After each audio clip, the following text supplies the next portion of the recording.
అభిజ్ఞ అంటే తెలుసుకోవాలనే కోరిక. ఈరోజు మనం 10th class NCERT history chapter 4 the age of industrialization అనే టాపిక్ సంబంధించినంత వరకు కూడాను ఫస్ట్ వీడియోకొచ్చేద్దాం. ఫస్ట్ వీడియో మీన్స్ ఫస్ట్ కాన్సెప్ట్స్‌కి. సో, అసలు ఈ లెసన్‌లో ఏం నేర్చుకుంటున్నాం అనేది మనకు బిగ్గెస్ట్ థింగ్. సో, ఈ లెసన్‌లో ఏం నేర్చుకుంటున్నాం అనే దాన్ని చూస్తే ఈరోజంతా కూడాను అసలు ఇండస్ట్రియల్ రివల్యూషన్ రాకముందు సిట్యుయేషన్స్ ఎలా ఉండేవి? బిఫోర్ ద ఇండస్ట్రియల్ రివల్యూషన్ అనే కాన్సెప్టే మనం మాట్లాడదాం. చాలామంది ఏం ఎక్స్‌పెక్ట్ చేస్తారంటే, ఈ ఇండస్ట్రియలైజేషన్ జరిగేటప్పుడు ఎప్పుడో పాతకాలంకెళ్ళిపోయి వెంటనే ఫ్యాక్టరీస్ ఇవన్నీ ఇమేజిన్ చేసుకుంటారు. కానీ నిజం చెప్పాలంటే, ఫ్యాక్టరీస్ లేని కాలంలో కూడాను ఫ్యాక్టరీస్ లాంటి వర్కే జరిగింది. ఈ టైప్ ఆఫ్ సిస్టమ్‌నే మనం ఏమని చెప్పొచ్చు అంటే, ప్రోటో ఇండస్ట్రియలైజేషన్ అని అనొచ్చు. సో, ఇక్కడ ప్రోటో ఇండస్ట్రియలైజేషన్ అంటే ఏంటి? ఏంటి ఈ కాన్సెప్ట్? ఇదంతా ఏమని చెప్పొచ్చంటే, ఒకప్పుడు రోజుల్లో సిట్యుయేషన్ ఎలా ఉండేదంటే చాలామంది ట్రేడర్స్ ఉండేవారు కదా! ఈ ట్రేడర్స్ అందరూ కూడాను ఈ 17థ్, 18థ్ సెంచరీస్ టైంలోన ఈ ట్రేడర్స్ అదే రకంగా మర్చెంట్స్ వీళ్ళందరూ కూడాను బయట దేశాలకి వెళ్ళడం మొదలుపెట్టారు. వీళ్ళు బయట దేశాలకెళ్ళి అక్కడ వస్తువులు అమ్మాలనుకునేవాళ్ళు. అయితే వీళ్ళ దగ్గర ఉన్న ప్లాన్ ఏంటంటే లోకల్‌గా వాళ్ళ ఊర్లలో అదే రకంగా చిన్న చిన్న విలేజెస్‌కి వెళ్తే చిన్న చిన్న పీజన్స్ ఉంటారు. ఆర్టిసన్స్ ఉంటారు. సో, వాళ్ళకి ఏమని చెప్తారంటే, "రేయ్! నేను నీకు మనీ ఇస్తాను. నువ్వేం చేస్తావంటే నాకు వరల్డ్ క్లాస్‌లో ఉండే మంచి క్వాలిటీ ప్రొడక్ట్స్ తయారు చేసి ఇవ్వాలి" అనుకుని ఆర్డర్ ఇస్తాడు. సో, నాకు 100, 200 ఇలా కావాలని చెప్తారు. సో, ఈ రకంగా ఎప్పుడైతే చెప్తారో ఇక్కడ వీళ్ళేం చేస్తారు, వాళ్ళనమాట విలేజెస్‌లో ఉన్న వాళ్ళందరూ కూడాను చక్కగా ఆ వస్తువులన్నీ తయారు చేసి ఇస్తారు. అయితే ఇప్పటి వరకు బానే ఉంది. కానీ ఎప్పుడైతే గ్లోబలైజేషన్ కాస్త కొద్దిగా పెరుగుతుందో, ఎప్పుడైతే ఈ కాలనీస్ అనేవి పెరుగుతున్నాయో, మళ్ళీ చెప్తాను ఎప్పుడైతే కాలనీస్ అనేవి పెరిగాయో, ఇప్పుడు వాళ్ళకి ఎక్కువ కంట్రీస్ వీళ్ళ చేతిలోకి వస్తున్నాయి. సో, ట్రేడర్స్ కూడాను చాలా ఎక్కువ మంది ప్రజలు వీళ్ళ దగ్గరికి వస్తున్నారు కాబట్టి, కస్టమర్స్ వస్తున్నారు కాబట్టి ఒక్కసారిగా డిమాండ్ పెరిగిపోయింది. సో, ఈళ్ళకి డిమాండ్ ఎప్పుడైతే పెరిగిందో, ఈ మర్చెంట్స్ కూడా ఏమని చెప్పారంటే, టౌన్స్, విలేజెస్‌కి వెళ్ళేసి, "అరేయ్! మీరు ప్రొడక్ట్స్‌ని పెంచండ్రా" అనుకోని చెప్పేసారంట. సో, ఈ రకంగా అప్పుడు రోజుల్లో ఈ ట్రేడ్ అనేది, ఈ వర్క్స్ అనేవి జరిగేవనమాట. సో, ఈ రకంగా ఉండేదాన్ని ఏమని చెప్పొచ్చంటే, ప్రోటో ఇండస్ట్రియలైజేషన్. ప్రోటో అంటే ఓల్డ్ సిస్టమ్ అని అర్థం.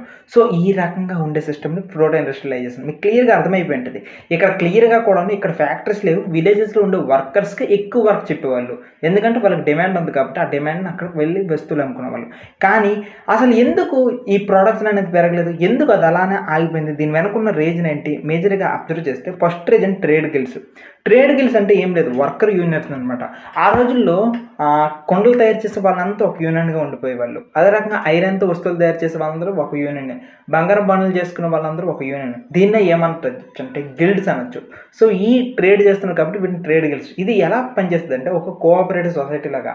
వాళ్ళకి ఎవరైనా లోన్స్ కావాలంటే ఈ ట్రేడ్ గిల్డ్సే హెల్ప్ చేస్తది. ఎవరికైనా ఆ పని నేర్పించాలంటే ఈ ట్రేడ్ గిల్డ్స్ హెల్ప్ చేస్తదనమాట. సో, వీళ్ళందరి కష్టాలు తీర్చడానికి ఈ ట్రేడ్ గిల్డ్సే చేస్తాయి. సో, వీళ్ళేం చేసేవాళ్ళంటే మాటికి కూడాను ఎవరైనా కొత్త పీపుల్ ఈ సెక్టర్‌లోకి ఎంటర్ అవుతారంటే వీళ్ళందరూ వెళ్లి వాళ్ళతో గొడవ పడి వాళ్ళతోననమాట అనవసరంగా మీరు రాకూడదనుకోని రెస్ట్రిక్ట్ చేసేవాళ్ళనమాట. సో, ఈ ట్రేడ్ గిల్డ్స్ వాళ్ళ సక్సెస్‌కి ఎంత హెల్ప్ చేసిందో ఇది ఎక్స్‌పాండ్ అవ్వకుండా అక్కడే ఉండిపోవడానికి కూడాను ఇదే రూల్ చేసేదనమాట మేజర్‌గా కూడాను. ఇక్కడ రూలర్స్ ఏం చేసేవాళ్ళంటే అప్పటి కాలంలో ఉన్న రూలర్స్ కూడాను వాళ్ళ యొక్క ఆలోచన ఎలా అంటే కింగ్స్‌కి ఇక్కడ గిల్డ్స్ ఉన్నాయి కదా! ఈ గిల్డ్స్‌ని మనం కొద్దిగా సపోర్ట్ చేసామంటే వాళ్ళకి మోనోపోలీ రైట్స్ ఇచ్చామనుకోండి, వాళ్ళు చక్కగా ప్రొడక్షన్ చేసుకుంటారు. సో దట్ మన కంట్రీ కూడా బాగా డెవలప్ అవుతది కదా! అనుకోని ప్లాన్ ఉండేవాళ్ళు. అందుకే వాళ్ళకి మోనోపోలీ రైట్స్ కూడా ఇచ్చేవాళ్ళు. మోనోపోలీ అంటే వీళ్ళు సింగిల్ మాత్రం రూల్ చేసుకోవచ్చు. ఇప్పుడు ప్రెజెంట్ మన ఇండియాలో మేజర్‌గా చూడండి జియో ఉంది కదా! జియో వచ్చి ఏం చేసింది? జియో ఒకప్పుడు జియో, ఐడియా అదే రకంగా ఎయిర్‌టెల్, యూనినార్, వొడాఫోన్ ఇలాంటి రకరకాలు ఉండేవి. కానీ ఎప్పుడైతే జియో అనేది తన యొక్క పవర్ పెంచిందో, ఫ్రీ పెట్టిందో మిగిలినవన్నీ ఎగిరిపోయాయన్నమాట. ఇప్పుడు ప్రెజెంట్ మార్కెట్‌లో ఇద్దరు లీడర్స్ ఉన్నారు. ఒకటి జియో, ఇంకొకటి ఎయిర్‌టెల్. ఇప్పుడు ఎయిర్‌టెల్ కూడాను వెళ్ళిపోయిందంటే ఇప్పుడు సింగిల్‌గానే మారిపోతారు కాబట్టి దీన్ని మోనోపోలీ అని అంటారు. సో, మార్కెట్‌లో ఏదైనా మోనోపోలీ ఉంటే చాలా డేంజర్. ఎందుకంటే వాడు పెట్టిన రేటే ఫిక్స్ అవుతది. ఇంక ఎవడు కూడాను ఆ రేట్‌లని డిసైడ్ చేయలేడు. దీన్ని మోనోపోలీ అంటారు. కానీ ప్రెజెంట్ సిమ్స్‌లో చూస్తే డ్యూయోపోలీ ఉంది. ఇంకా కొన్ని రకాల వాటిలైతే ముగ్గురుంటే దాన్ని ట్రైపోలీ అంటారు. సో, ఇక్కడ ఆ రోజుల్లో రూలర్స్ ఏం చేస్తారంటే ఈ గిల్డ్స్‌కి కూడాను మోనోపోలీ రైట్స్ ఇచ్చేసారనమాట. సో దట్ వేరే వాళ్ళు ఎవ్వరు కూడాను కొత్త బిజినెస్ మ్యాన్‌లు ఎవ్వరు కూడాను ఈ బిజినెస్‌లో దూరేవాళ్ళు కాదు.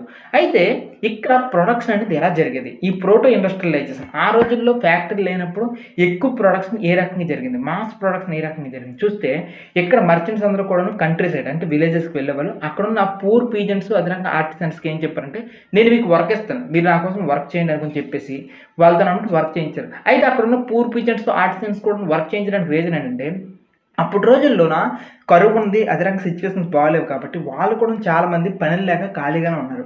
సో, ఇలాంటి టైంలో అవకాశం తీసుకొని వీళ్ళేం చేశారంటే ఆల్టర్‌నేటివ్ సోర్స్ ఆఫ్ ఇన్‌కమ్‌ని మేము మీకు ప్రొవైడ్ చేస్తాం. మీరు కాస్త మ్యానుఫ్యాక్చరింగ్ సెక్టర్‌లో దిగండి. మేము మీకు అన్నీ సపోర్ట్ చేస్తాం. మనీ ఇస్తాము. అదే రకంగా చాలా సపోర్ట్ ఇస్తాము. లోన్ ఇస్తాము. సో, మీరు మాకు ప్రొడక్ట్ చేసి ఇచ్చేయండి అనుకుని చెప్పేవాళ్ళు. సో, ఈ రకంగా మర్చెంట్స్ వాళ్ళని మోటివేట్ చేసి ఈ రకంగా చేసేవాళ్ళనమాట. ఇలా ప్రతి ఒక్కరు కూడాను వాళ్ళ ఇంట్ల దగ్గర ప్రొడక్షన్ స్టార్ట్ చేసేవాళ్ళు. పనులు చేయడం వచ్చిన వాళ్ళందరూ కూడాను. ఈ సిట్యుయేషన్ యూజ్ చేసుకొని వాళ్ళు ఆల్టర్‌నేటివ్ సోర్స్ ఆఫ్ ఇన్‌కమ్‌ని కూడా వాళ్ళకి వచ్చేది. ఇక్కడ ఇద్దరికీ బెనిఫిట్. మర్చెంట్ ఎక్కువ డబ్బులకి అమ్ముకునేవాడు. అదే రకంగా ఎవరైతే పీజెంట్స్ అదే రకంగా ఆర్టిసాన్స్ ఉంటారో వాళ్ళ చేతికి పని వచ్చిందనమాట. సో, ఇదంతా ఎలా జరిగేదంటే విలేజ్ ఉంది కదా! విలేజెస్‌లోన స్పిన్నింగ్ జరిగేది. అంటే కాటన్ ఒక ఇండస్ట్రీ తీసుకుంటే కాటన్ పండించేవాళ్ళు. ఆ కాటన్ స్పిన్ చేసేవాళ్ళు. దాన్ని కాస్త గుడ్డగా మార్చేవాళ్ళు. దానికి డైయింగ్ రంగులు వేసేవాళ్ళు. ఇదంతా అయిపోయిన తర్వాత ఫినిషింగ్ లండన్‌లో జరిగింది. లండన్ అంటే టౌన్. సో, ఇప్పుడేమైందంటే టౌన్‌కి, విలేజెస్‌కి మధ్య దూరం అనేది తగ్గిపోయింది. ఈ ప్రోటో ఇండస్ట్రియలైజేషన్ టైంలో. సో, టౌను అదే రకంగా ఇది విలేజెస్ ఈ 2 కూడా ఎప్పుడు రాకపోకలనేవి ఎప్పుడు జరుగుతుండేవి. ఈ మొత్తం సిట్యుయేషన్‌లో చూసుకున్నట్లయితే. సో, ఇక్కడ మొత్తానికి మీరు అబ్జర్వ్ చేస్తే ఈ సిట్యుయేషన్‌లో కమర్షియల్ ఎక్స్‌చేంజెస్ బాగా పెరిగాయి. అంటే మేజర్‌గా కూడాను ఇక బిజినెస్ సిస్టమ్ అనేది మెల్లమెల్లగా పెరుగుతూ ఉంది. రెండోదేంటంటే ఇప్పటి వరకు కూడాను మర్చెంట్స్ అనమాట ఎంత కావాలి గూడ్స్ అదే రకంగా గూడ్స్ ఎంత పెరగాలి, ఎంత పెంచాలి ఇవన్నీ ఇప్పుడు ఎవరు కంట్రోల్ చేస్తున్నారంటే మర్చెంట్స్.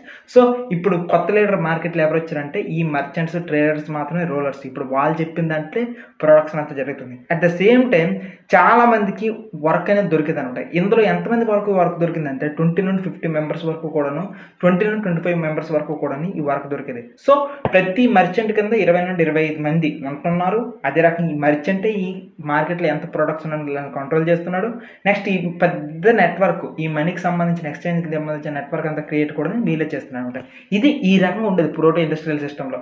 సో, ఇదేంటంటే పాత రోజుల కంటే కొద్దిగా బెస్ట్. ఎందుకంటే కొద్దిగా ప్రొడక్షన్ పెరిగింది. అలా అనుకోని ఇప్పటి రోజుల్లో కంటే కొద్దిగా తక్కువ. కొద్దిగా చాలా తక్కువ. జస్ట్ 20-25 మందే ఉన్నారు కదా! అదే వైజాగ్‌లో విప్రో గాని, హైదరాబాద్‌లో విప్రో గాని తీసుకోండి. ఒక్క క్యాబిన్‌లోనే 3000 మంది పనిచేస్తూ ఉంటారు. అది సిట్యుయేషన్. ఇప్పుడు మనం ఏం చేద్దామంటే ఫ్యాక్టరీస్ ఎలా వచ్చాయి అనే సిట్యుయేషన్ చూపిస్తాను. మీకు యాక్చువల్లీ ఇండస్ట్రియలైజేషన్ అనే మాట నేను ఎప్పుడైనా వాడాననుకోండి వెంటనే మీకు ఏం గుర్తు రావాలో తెలుసా? ఇండస్ట్రియలైజేషన్ అనేది అసలు స్టార్ట్ అవ్వడము 1730, 1750 ఈ టైం పీరియడ్‌లో స్టార్ట్ అయిందని మీరు గుర్తు తెచ్చుకోవాలి. ఇది ఎక్కడంటే 1730 నుండి 1850 వరకు కూడాను బ్రిటన్. ఈ బ్రిటన్ అనే ఏరియాలోనే ఇండస్ట్రియలైజేషన్ స్టార్ట్ అయింది. ఎప్పుడైతే బ్రిటన్‌లో స్టార్ట్ అయిందో ఇది ఈ 100 ఇయర్స్‌లో మిగిలిన యూరోపియన్ కంట్రీస్ అన్నిటికంటే తోపులా మారిపోయిందనమాట. ఆ తర్వాత 1850 నుండి 1860 మధ్యలోన మిగిలిన ప్లేసెస్ కూడా ఇండస్ట్రియలైజేషన్ స్టార్ట్ అయింది. అంటే 1850 నుండి 1860 వరకు ఎవరికి ఇండస్ట్రియలైజేషన్ రీచ్ అయింది అని అనుకుంటే యూరోప్‌లోని మిగిలిన కంట్రీస్ ఉన్నాయి కదా! జర్మనీ ఇలాంటి వాటన్నిటికి రీచ్ అయిందనమాట. అంటే ఏ కంట్రీకి ఇండస్ట్రియలైజేషన్ అవుతుందో ఆ కంట్రీ అనేది డెవలప్ అయిపోతుంది. ఆ తర్వాత నెక్స్ట్ మీరు చూస్తారు 1860 ఈ టైంకి మీరు అబ్జర్వ్ చేస్తే ఈసారి యూఎస్‌కి ఎప్పుడైతే యూఎస్‌కి వచ్చిందో ఆ యూఎస్ కూడా డెవలప్ అవ్వడం స్టార్ట్ అయింది. 1868 ఈ టైంకి వచ్చినప్పటికి జపాన్ ఈ జపాన్ ఏరియాలో కూడా ఇండస్ట్రియల్ రెవల్యూషన్ స్టార్ట్ అయిపోయింది. అంటే మీరు బాగా అబ్జర్వ్ చేస్తే ఏవైతే ఈరోజు మనం డెవలప్డ్ కంట్రీస్ అని చెప్పుకుంటున్నామో అవన్నీ కూడా వాటి యొక్క ఇండస్ట్రియల్ రెవల్యూషన్ అనేది ఎప్పుడో స్టార్ట్ చేస్తాయి. అందరికన్నా ముందు 1730స్‌లోనే బ్రిటన్ స్టార్ట్ అయిపోయిందనమాట. సో, ఇక్కడ బ్రిటన్‌లో స్టార్ట్ అవ్వడానికన్నా ముందు సిట్యుయేషన్స్ బాగా చూసుకున్నట్లయితే ఒకప్పుడు బ్రిటన్ ప్రొడక్షన్ ఎంత ఉండేదో తెలుసా? అంటే కాటను అన్నిటికన్నా ముందు మనం ఇండస్ట్రియల్ రెవల్యూషన్ అంటే కాటన్‌తోనే మొదలు పెట్టుకుంటాం. ఎందుకంటే డ్రెసెస్ అనేవి అందరికీ అవసరం. కూడు, గూడు, గుడ్డ. సో, ఫుడ్డు, బెడ్డు అదే రకంగా డ్రెస్సు. ఈ 3 అందరికి అవసరం కాబట్టి కాటన్ అనేది చాలా ఇంపార్టెంట్. దానికి సంబంధించినంత వరకు కూడాను ఇండస్ట్రియలైజేషన్‌లో చాలా పెద్ద రోలు. సో, ఎప్పుడైతే ఈ కాటన్ ప్రొడక్షన్ అవసరమైందో బ్రిటన్‌లోననమాట ఒకప్పుడు చూస్తే 2.5 మిలియన్ పౌండ్స్ రా కాటన్ దొరికితే ఈ 1787 టైంకొచ్చినప్పటికి 2,000,000 నుండి 22,000,000కి వెళ్ళిపోయింది మొత్తం. సో, 2,000,000 నుండి 22,000,000కి వెళ్ళిపోయింది. అంటే ఏ రేంజ్‌లోనో కాటన్ ప్రొడక్షన్ పెరిగింది. కాటన్ ప్రొడక్షన్ పెరిగిందంటే దాన్ని యూజ్ చేసే వాళ్ళు కూడా పెరిగుంటారు కదా! అంటే ఇక్కడ కాటన్ ప్రొడక్షన్ పెరిగిందంటే ఫ్యాక్టరీస్ సంఖ్య పెరిగింది. సో, ఇక్కడ ఎందుకు అంటున్నాం the coming up of the factory. So, ఇక్కడ ఫ్యాక్టరీలో పెరిగిపోతున్నాయి. అయితే 18th సెంచరీ వచ్చినప్పటికి ఈ ఫ్యాక్టరీస్ ఎందుకు పెరిగాయి? అసలు మేజర్ రీజన్స్ ఏంటి? అన్నిటికన్నా ఫస్ట్ రీజన్ ఏంటంటే ఈ ఫ్యాక్టరీస్ పెరగడానికి ప్రొడక్షన్ క్వాలిటీ పెరిగింది. ప్రొడక్షన్ మీన్స్ అగ్రికల్చర్‌లోన కాటన్ ప్రొడక్షన్ కాదు. ఆ కాటన్ తయారైతే ఆ కాటన్‌తో చేసే పనులు ఫాస్ట్ పెరిగిపోయాయి. ఎందుకంటే ఒకప్పుడు మనుషులు చేసేవాళ్ళు. కానీ ఇప్పుడు మాత్రం ఏమైందంటే మిషన్స్ అనేవి వచ్చాయి. ఎప్పుడైతే మిషన్స్ వచ్చాయో ఆ మిషన్సే అనమాట స్పిన్నింగ్ చేసేస్తున్నాయి, రోలింగ్ చేసేస్తున్నాయి, ట్విస్టింగ్ చేస్తున్నాయి, కార్డింగ్ చేసేస్తున్నాయి. సో ఏవేవైతే ప్రాసెస్ ఉంటాయో ఒక థ్రెడ్‌ని తయారు చేయడానికి ఆ ప్రాసెస్ అన్నీ కూడాను ఇప్పుడు మిషన్స్ తయారవుతున్నాయి. సో ఎప్పుడైతే మిషన్ అనేది చేస్తుందో పని ఫాస్ట్ అయిపోద్ది కదా! ఇదంతా ఏమైందంటే ఒక వర్కర్ చేసే పని యొక్క అవుట్‌పుట్ అనేది పెంచేసింది. సో ఇప్పుడు వాళ్ళు చాలా తక్కువ టైంలో చాలా స్ట్రాంగ్ థ్రెడ్స్ అదే రకంగా చాలా మంచి క్వాలిటీతో ఎక్కువగా తయారు చేసేస్తున్నారనమాట. సో వీటన్నిటికి బెనిఫిట్‌గా ఒక సైంటిస్ట్ ఉన్నాడు. ఆ రోజుల్లోనే ఆ సైంటిస్టు ఈ రిచర్డ్ ఆర్క్వైట్ అనే ఈ సైంటిస్ట్ ఎప్పుడైతే ఈయన ఇంకొక మిషన్ తయారు చేశారో ఈ మిషన్ పేరనమాట కాటన్ మిల్లు. సో ఈ కాటన్ మిల్ ఎప్పుడైతే తయారు చేశారో ఇక ఏమైందంటే ఒకప్పుడు ప్రొడక్షన్ అంతా కంట్రీ సైడ్‌లో జరిగేది కదా! ఇప్పుడు కంట్రీ సైడ్ నుండి టౌన్స్‌లోకి షిఫ్ట్ అయిపోయింది. ఎందుకంటే సింపుల్‌గా ఒక రూమ్ పెట్టుకునేవాళ్ళు. ఒక పెద్ద రూము. ఆ రూమ్‌లో ఈ మిషన్‌ని ఇన్‌స్టాల్ చేసుకునేవాళ్ళు. ఇక కాటన్ అంతటిని కూడా అక్కడ చక్కగా కాటన్‌ని థ్రెడ్‌గా మార్చేస్తున్నారు. థ్రెడ్ నుండి అనమాట క్లాత్‌గా మారుస్తున్నారు. క్లాత్‌కి కలర్స్ వేసేస్తున్నారు. కలర్ వేసిన దానికి డిజైన్స్ వేసేస్తున్నారు. సో ఈ మొత్తం ప్రాసెస్ అనేది ఒకే ఒక్క రూట్ కిందకి వస్తుంది. ఒకే ఒక్క సిస్టమ్ కిందకి వస్తుందనమాట. సో దీనివల్ల ఏమైందంటే వాళ్ళకి కూడాను చాలా హెల్ప్ అయిపోయింది ఫ్యాక్టరీ ఓనర్స్‌కి. ఎందుకంటే ప్రతిసారి కూడాను విలేజ్‌కి వెళ్ళి అక్కడ క్వాలిటీ ఎలా ఉందో చెక్ చేసి ప్రతి స్టేజ్‌లో కూడా క్వాలిటీ చెక్ చేయడం కష్టం కదా! అదే ఇక్కడ ఫ్యాక్టరీలో అనుకోండి ప్రతి స్టెప్ ఇక్కడ జరుగుతుంది కాబట్టి ఈ రకంగా మొత్తం ఫ్యాక్టరీస్‌లోన ప్రొడక్షన్ నుండి క్వాలిటీ వరకు అన్నీ చెక్ చేసేసుకుంటున్నారు. ఇప్పుడు చెప్పండి ఇన్ని బెనిఫిట్స్ ఉంటే ఇంగ్లాండ్‌లో ఫ్యాక్టరీ సంఖ్య పెరగదా? ఆబ్వియస్‌లీ పెరుగుతుంది. సో ప్రతి ఒక్కరు కూడా ఇక ఫ్యాక్టరీస్ పెట్టుకోవడం మొదలుపెట్టారు. ఇంగ్లాండ్‌లో అయితే ఫ్యాక్టరీస్ అనేవి సడెన్‌గా ఒక్కొక్కసారి పెరిగిపోయాయి. న్యూ మిల్స్ వచ్చేసాయి. ప్రజలు కూడాను ఈ టెక్నాలజీని చూసి ఆశ్చర్యపోతున్నారు. అరే! మేము ఒక రోజంతా కష్టపడి ఒక క్లాత్‌నే తయారు చేస్తే వీళ్ళేంట్రా ఒక్క రోజులోనే 100 క్లాత్స్ తయారు చేస్తున్నారు. వామ్మో! ఇదేంట్రా బాబు అనుకుని ఆ రోజుల్లో వాళ్ళు ఆశ్చర్యపడిపోయేవాళ్ళు. ఈ టెక్నాలజీని చూసి ఇదంతా చూసి. సో ఒక్కొక్కరికి కూడాను మేజర్‌గా కూడాను ఇక ఈ మిల్స్ యొక్క ప్రొడక్షన్ అంతా కూడాను ఇక టౌన్స్‌కి వస్తుంది. వాళ్ళ యొక్క వర్క్ షాప్స్ అన్నీ కూడా ఇక టౌన్స్‌కి వెళ్ళిపోయింది. సో ఇది ఫ్యాక్టరీస్ రావడం మొదట్లోనే ఈ రకంగా వాళ్ళు ఫీల్ అయితే ఇంకా అసలైన కథలు ముందున్నాయి కదా! అయితే నా క్వెషన్ ఏంటంటే ఇండస్ట్రియలైజేషన్ అనేది ఎంత ఫాస్ట్‌గా సాగింది అనేది పెద్ద క్వెషన్. సో ఇక్కడ ఇండస్ట్రియలైజేషన్ ఎంత ఫాస్ట్‌గా సాగింది అనేది చూసుకున్నట్లయితే అంతకన్నా ముందు ఇప్పటి వరకు ఏం జరిగిందో ఒకసారి చెప్పేస్తానా? ఫస్ట్‌లో అసలు ఇండస్ట్రియలైజేషన్ అంటే వెంటనే ఫ్యాక్టరీసే గుర్తు తెచ్చుకుంటారు కదా! అసలు నిజం చెప్పాలంటే ఫ్యాక్టరీసే కాదు. ఆ రోజుల్లో కూడా ఇంటర్నేషనల్‌లో ట్రేడ్ జరిగేది. కానీ ఎక్కడ ఎలా జరిగేది? Proto industrialisation. దట్ మీన్స్ ఎవరైతే మర్చెంట్స్, ట్రేడర్స్ ఉండేవారో వాళ్ళు విలేజెస్‌కి వచ్చి అక్కడున్న ఆర్టిసన్స్‌తో లింకప్స్ పెట్టుకునేవాళ్ళు. సో వాళ్ళకి ఆర్డర్స్ ఇచ్చి ఎక్కువ ఆర్డర్స్‌ని ప్రొడ్యూస్ చేసి వాటిని బయట దేశంలో అమ్ముకునేవాళ్ళు. ఇదంతా ప్రోటో ఇండస్ట్రియలైజేషన్. ఆ తర్వాత ఎప్పుడైతే ఈ ఫ్యాక్టరీస్ అనేవి చిన్న చిన్నగా వచ్చాయో అక్కడ చూస్తే మెల్లమెల్లగా కూడాను కాటను ఇలాంటివి యూజ్ చేయడం మొదలుపెట్టారు. సో కొద్దిగా ఇండస్ట్రియలైజేషన్ అనేది కొంత పెరిగింది. ఆ తర్వాత చాలా వరకు కూడాను చాలా కష్టపడి చేయాల్సిన పనులు కూడాను కొంత ఈజీగా అయ్యాయి, కొంత ఫాస్ట్‌గా అయ్యాయని తెలుసుకున్నాం. అయితే ఇదంతా కూడాను ఎంత ఫాస్ట్‌గా జరిగింది? ఈ క్వెషన్ ఆన్సర్ ఎందుకు అడగాల్సొచ్చిందంటే ప్రతి ఒక్కరు కూడాను ఏదైనా మన లైఫ్‌లో కొత్త చేంజ్ వచ్చేస్తే బీభత్సమైన చేంజ్ వస్తదని ఫీల్ అవుతూ ఉంటారు. సో ఆ రోజు ఇండస్ట్రియలైజేషన్ వచ్చినప్పుడు కూడాను స్టార్టింగ్ నుండి ఏదో జరిగిపోద్ది అనే ఫీలింగ్‌లోనే అందరూ ఉన్నారు. నిజానికి అది ఎంత స్పీడ్‌గా చేంజ్ చేసింది ప్రజల యొక్క బతుకులు. నిజానికి అది అంత ఫాస్ట్‌గా జరిగిందా? అనేది పెద్ద క్వెషన్. సో ఇండస్ట్రియలైజేషన్ అనేది ఏ రకమైన ప్రాసెస్‌లో ఎంత ఫాస్ట్‌గా ఎళ్ళింది? ఒక్కొక్కటి ఒక్కొక్క సెక్టర్‌గా చెప్పుకుంటూ వెళ్తాను.